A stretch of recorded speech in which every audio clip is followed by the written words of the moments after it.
Le rendez-vous avec l'actualité, c'est ici à Mondico Télévision. Mesdames et messieurs, bonsoir et bienvenue dans cette nouvelle session d'information. Tout de suite, les titres.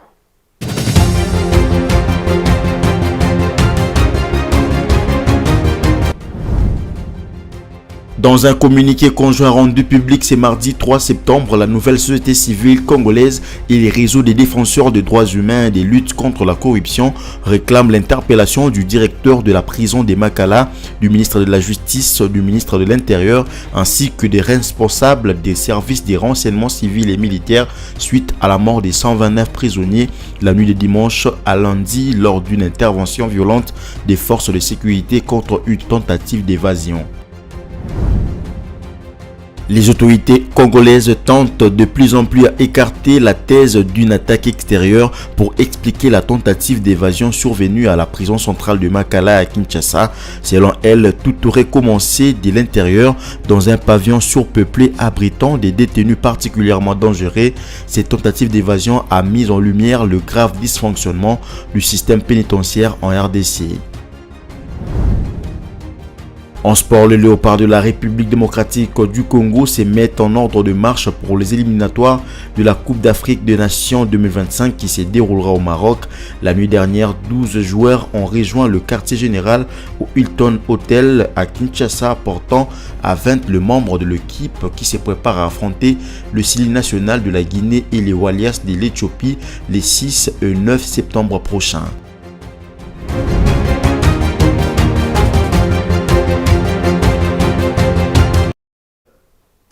Mesdames et messieurs, bonsoir et bienvenue si vous nous rejoignez. La première ministre Judith Suminwa a interrompu sa visite d'itinérance dans le Congo central, dans l'ouest de la RDC, le lundi 2 septembre 2024. Dans la soirée, elle a regagné Kinshasa afin de coordonner les enquêtes et actions d'urgence après la tentative d'évasion à la prison centrale de Makala, située dans la commune de Selimbao à Kinshasa, dans la nuit du dimanche 1er au lundi 2 septembre. Aussitôt arrivée, elle a convoqué dans son cabinet de travail le membre du gouvernement concerné par la sécurité, la défense et la justice afin de faire la lumière sur ces incidents. Le vice-premier ministre chargé de l'Intérieur a ensuite présidé une réunion de crise à l'issue de laquelle il a donné le bilan provisoire de ces graves incidents. Regardez. Nous sommes venus faire rapport à Madame le Premier ministre, chef du gouvernement, qui nous avait instruit très tôt matin de mettre en place une commission pour gérer la situation qu'on a connue cette nuit à la prison centrale de Makala. Il était important pour nous de lui faire rapport de l'évolution des travaux de cette commission, des rapports des 3 sous-commissions pour qu'avec elle nous puissions lever les options essentielles sur la suite de la gestion de ce dossier. C'est le travail que nous sommes venus faire avec les 2 collègues, membres du gouvernement, et nous avons reçu les instructions. Ainsi, nous nous rendons à la commission pour la continuité de nos réunions et conclure pour la journée d'aujourd'hui. Il faut retenir principalement qu'il s'est passé une situation assez complexe, une tentative d'évasion qui, Dieu merci, a été contenue par les services de sécurité, police nationale et forces armées, et que pour le moment nous sommes en train de gérer les urgences et que très bientôt là, il y aura un communiqué officiel du gouvernement qui donnera un peu plus de détails sur la situation. Toujours en rapport avec la tentative d'évasion à la prison centrale de Makala, 129 morts dont 24 par balle, tel est le bilan de la tentative à la prison de Makala. Comme je le disais tantôt, cette tentative d'évasion survenue à la prison centrale de Makala a mis en lumière le grave dysfonctionnement du système pénitentiaire en République démocratique du Congo. Un incident tragique qui soulève des questions cruciales sur les conditions de détention et la gestion des prisons dans le pays. Suivez cette réflexion de votre rédaction. 129 morts, dont 24 par balle, et les autres par étouffement, cet incident tragique soulève des questions cruciales sur les conditions de détention et la gestion des prisons dans le pays. Construite pour accueillir 1500 détenus, la prison de Makala en héberge actuellement 10 fois plus. Cette surpopulation extrême est en grande partie due à l'incarcération systématique des prévenus en attente des jugements, une pratique contraire à la loi congolaise qui stipule que la détention doit être une mesure de dernier recours. Le vice-ministre de la Justice, en l'absence de son titulaire, a déploré cette situation, soulignant que la prison devrait être réservée aux condamnés. Les vidéos partagées sur les réseaux sociaux montrent des scènes de chaos et de désespoir, des détenus entassés, suffocants, tandis que d'autres tentent désespérément de sauver des vies. Ces images poignantes illustrent les conditions de vie inhumaines auxquelles sont confrontés les prisonniers. En outre, les détenus ont incendié des stocks de nourriture et détruit des infrastructures, exacerbant encore la situation. Le gouvernement a pointé du doigt le magistrat du parquet, les accusant d'être responsables de la surpopulation carcérale. Nous voulons dire que le premier responsable de ceci, ce sont les magistrats qui envoient en prison même de simples suspects. En droit pénal congolais, la liberté est le principe. La détention est une exception. Ce qui veut dire que la prison est en principe faite pour les condamnés. J'annonce ici que dans les heures qui viennent, le ministère de la Justice va prendre une circulaire interdisant l'envoi en prison de simples suspects, même dans les cas où ils sont mappés. Cependant, la société civile appelle à une enquête indépendante pour faire toute la lumière sur ces tentatives d'évasion et sur les rumeurs d'assaillants venus de l'extérieur. Les défenseurs des droits de l'homme insistent sur la nécessité de réformer les systèmes pénitentiaires pour éviter que de telles tragédies ne se reproduisent. Cet incident tragique à la prison centrale de Makala doit servir de catalyseur pour une réforme en profondeur du système pénitentiaire congolais. Il est impératif de réduire la surpopulation carcérale, d'améliorer les conditions de détention et de garantir que la détention préventive reste une exception et non la règle. Seule une action concertée et déterminée pourra prévenir de futures tragédies et assurer le respect des droits humains fondamentaux des détenus. De son côté, la nouvelle société civile congolaise n'est pas restée indifférente suite à la tentative d'évasion à la prison de Makala. Dans un communiqué publié conjointement avec le réseau des défenseurs des droits de l'homme et des luttes contre la corruption, elle réclame l'interpellation du ministre de la Justice, du ministre de l'Intérieur et Sécurité, ainsi que le directeur de la prison afin d'établir les responsabilités. Les détails dans cet élément choisi par Bijou Lumona. Dans un communiqué conjoint paru ce mardi 3 septembre 2024, la nouvelle société civile congolaise NSCC et le réseau des défenseurs de droits humains et de lutte contre la corruption RDDHLC réclament l'interpellation du directeur de la prison de Makala, du ministre de la Justice, du ministre de l'Intérieur ainsi que de responsables des services de renseignement civil et militaire suite à la mort de 129 prisonniers la nuit de dimanche à lundi lors d'une intervention violente des forces de sécurité contre une tentative d'évasion. Ces deux structures déplorent également des cas de viol des femmes signalés lors de ces tentatives d'évasion. Elles demandent ainsi l'ouverture d'une enquête indépendante permettant de faire toute la lumière sur ces événements et d'établir les responsabilités afin que tous les responsables de ce carnage et auteurs de cette évasion d'une rare cruauté soient déférés devant la justice. Les indignations montent également au sein de la classe politique dont la plupart des acteurs ont dénoncé l'assassinat, le massacre ou encore le carnage, pointant les responsabilités des autorités étatiques qui ne respectent pas la vie humaine. Dans l'actualité également, la ministre du Genre, Famille et de l'Enfant, Léonie Kandolo, a ouvert la 7e édition du Forum des ministres et chefs des divisions provinciaux en charge du genre le lundi 2 septembre à Matadi dans la ville province du Congo central, placé sous les thèmes accélérer l'investissement sur la promotion du genre, de la famille et de l'enfant. Meshak Lofaka pour plus de détails.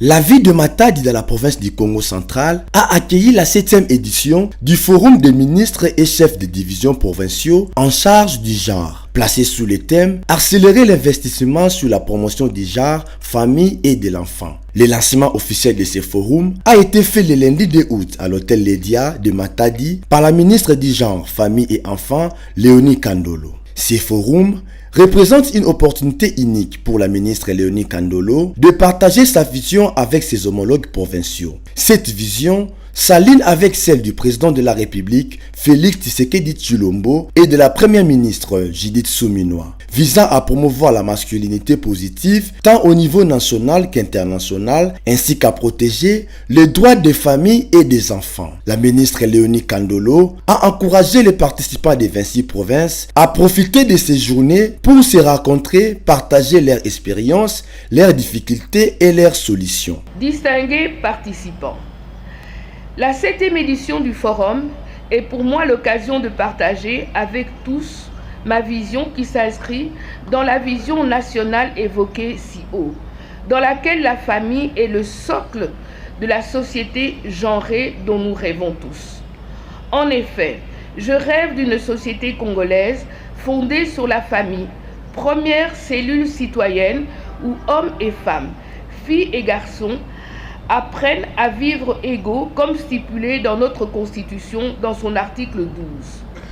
Une société où la famille est ce précieux espace, ou mieux, une école de créativité où nous faisons l'apprentissage de la masculinité positive et d'un vivre ensemble différent, caractérisé non seulement par le refus de toute forme de violence et de discrimination basée sur le genre, mais aussi par une égalité des chances et des droits dans un effort permanent de partage et autres espaces publics ou privés, ainsi que le partage de nos valeurs.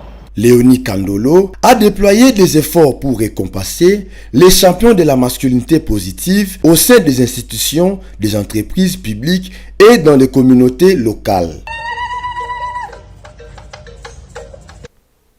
C'était un commentaire signé Meshak Lofaka. Parlons à présent de la rentrée scolaire, l'initiation à la nouvelle citoyenneté et l'innovation de matières à dispenser dès cette année qui a commencé le 2 septembre 2024. C'est le ministre de l'Éducation nationale et initiation à la nouvelle citoyenneté, Jean-Pierre Kezamoudrou, qui l'a fait savoir lundi lors de sa ronde pour se rassurer de l'effectivité de la rentrée scolaire dans différentes écoles de Kinshasa à l'ouest de la République démocratique du Congo. Une rentrée de classe qui a eu bien lieu dans plusieurs établissements. Suivez.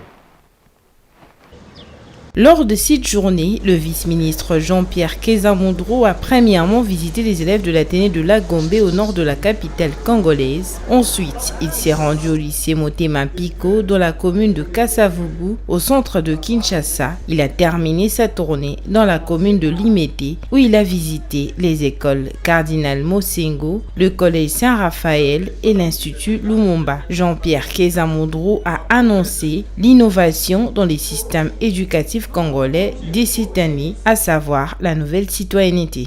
Le ministère de l'Éducation nationale et Nouvelle Citoyenneté a mis sur pied un nouveau programme. C'est le programme de la nouvelle citoyenneté. On va commencer à inculquer, les enseignants vont commencer à inculquer ces notions-là aux enfants à partir de la maternelle, primaire et secondaire. Nous visons un changement radical de comportement, un changement dans le mental des Congolais, un changement dans la façon de réfléchir des Congolais, afin que le Congo de demain soit un Congo fort et prospère, dirigé par des hommes qu'il faut. Les parents quinois qui ont accompagné leurs enfants dans les différentes écoles de la capitale ont palpé du doigt l'effectivité de la rentrée scolaire le lundi 2 septembre 2024. Malgré les menaces des grèves brandies par quelques délégations syndicales des enseignants, ils ont encouragé les parents qui hésitent encore à envoyer leurs enfants à l'école. Je suis très heureuse parce qu'aujourd'hui, nous sommes venus et avons trouvé que les cours ont bel et bien commencé. Tout est bien. Nous demandons à tous les parents qui gardent encore leurs enfants à la maison de les envoyer parce que tout est déjà bien. La rentrée scolaire 2024-2025 en République démocratique du Congo a eu lieu pendant que le pays est menacé par l'épidémie de Mpox. Dans les écoles, plusieurs mesures préventives dans le lavage des mains sont prévues pour protéger les élèves et enseignants contre la propagation du Mpox. Parlant politique à présent, le regroupement politique de Modeste Bahatulukwebo continue de crier à l'injustice 2 mois après la sortie du gouvernement souminois.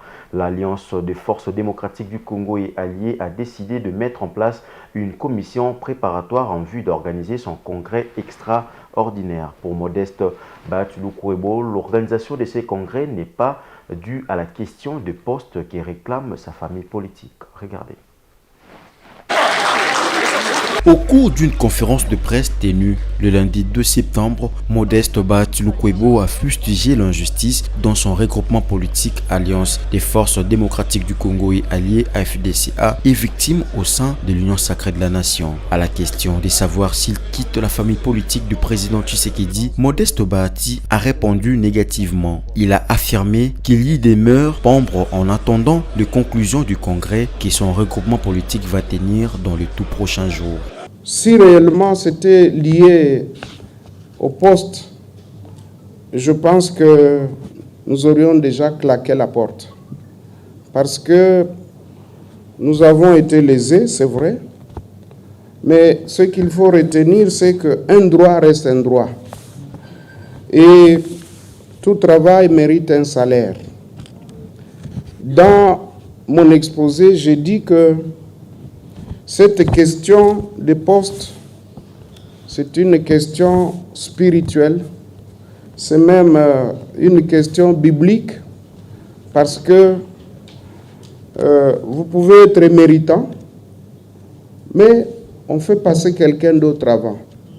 Entre-temps, face à cette injustice dont son regroupement a été l'objet à la suite des élections de décembre 2023 et de la sortie du gouvernement souminois, Modeste Bahatulukwebo dit s'en remettre à la sagesse du président de la République qui va apprécier s'il doit le rétablir dans ses droits ou pas. L'autorité morale de l'AFDCA a malgré tout souligné sa bonne volonté et sa détermination à continuer à servir la République et la vision du président de la République Félix Antoine Tshisekedi au sein de l'Union sacrée. Répondant à une question sur le dialogue auquel appellent Martin Fayulu et certaines forces vives de la société civile, Bahatulukwebo affirme que tous les moyens qui peuvent emmener le pays au développement, à la bonne gouvernance et la paix sont les bienvenus. Il a réservé la même réaction à la question sur la guerre à l'est du pays. Modeste Bahati estime par ailleurs que l'assainissement des troupes en général et du rang des officiers en particulier serait l'une des premières mesures vers une armée républicaine et dissuasive. Bahatulukwebo estime par ailleurs que l'assainissement des troupes en général et du rang des officiers en particulier serait l'une des premières mesures vers une armée républicaine et dissuasive. Rappelons que la FDCA compte actuellement 13 sénateurs, 40 députés nationaux, 77 députés provinciaux et 94 conseillers communaux. Dans le reste de l'actualité, les agents et cadres de la Direction générale des recettes de Kinshasa, DGRK, réclament 3 mois d'arriérés de salaire. À la quête d'une solution rapide, ils se sont tournés vers l'Assemblée provinciale de Kinshasa. En sit-in le lundi 2 septembre 2024, leur délégation a été immédiatement reçue par Maître Socrates Moubengaï, questeur de la Chambre délibérante. Suivez ces commentaires de Laetitia Molalo. ces agents et cadres de la Direction générale de recettes de Kinshasa, DGRK, réclament leurs arriérés de salaire de 3 mois, les primes de mobilisation et de scolarité auprès de l'exécutif provincial. Ils comptent sur l'implication de l'Assemblée provinciale de Kinshasa pour obtenir gain de cause, car ils ne savent comment s'en sortir avec leur famille, accusant déjà des retards de paiement de loyer, passant sous silence les contraintes de la rentrée scolaire. Après les avoir religieusement écoutés, le questeur de l'Assemblée provinciale de Kinshasa, Maître Socrates Mubengai, les a assurés que la solution sera trouvée avec le gestionnaire de la DGRK dans un délai raisonnable.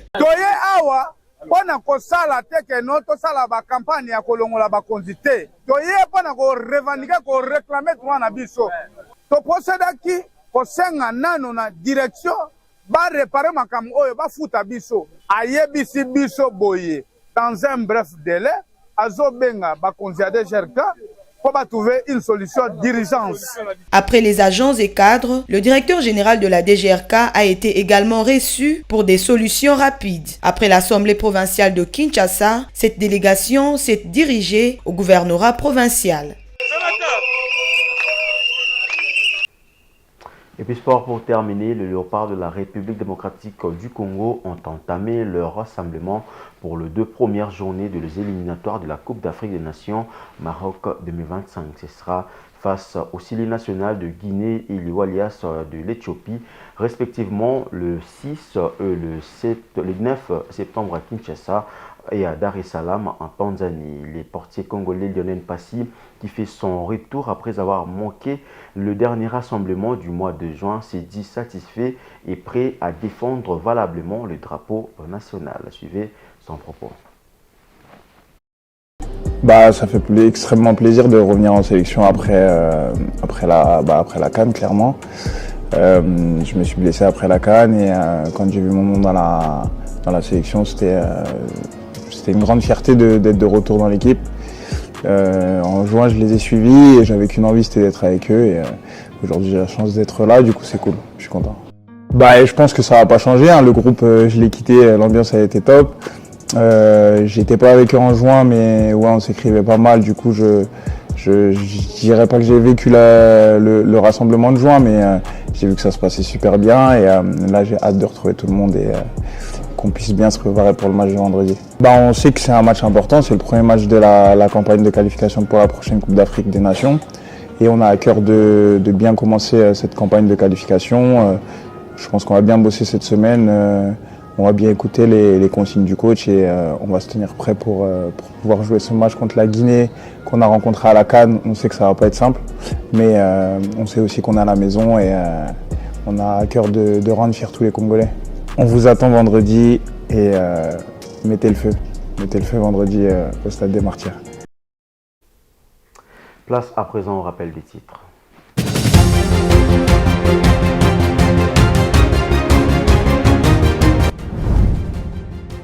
Dans un communiqué conjoint rendu public ce mardi 3 septembre, la nouvelle société civile congolaise et les réseaux des défenseurs des droits humains et des luttes contre la corruption réclament l'interpellation du directeur de la prison de Makala, du ministre de la Justice, du ministre de l'Intérieur, ainsi que des responsables des services des renseignements civils et militaires suite à la mort des 129 prisonniers la nuit de dimanche à lundi lors d'une intervention violente des forces de sécurité contre une tentative d'évasion. Les autorités congolaises tentent de plus en plus à écarter la thèse d'une attaque extérieure pour expliquer la tentative d'évasion survenue à la prison centrale de Makala à Kinshasa. Selon elles, tout aurait commencé de l'intérieur dans un pavillon surpeuplé abritant des détenus particulièrement dangereux. Cette tentative d'évasion a mis en lumière le grave dysfonctionnement du système pénitentiaire en RDC. En sport, les Léopards de la République démocratique du Congo se mettent en ordre de marche pour les éliminatoires de la Coupe d'Afrique des Nations 2025 qui se déroulera au Maroc. La nuit dernière, 12 joueurs ont rejoint le quartier général au Hilton Hotel à Kinshasa, portant à 20 le membre de l'équipe qui se prépare à affronter le Sili national de la Guinée et les Walias de l'Éthiopie les 6 et 9 septembre prochains.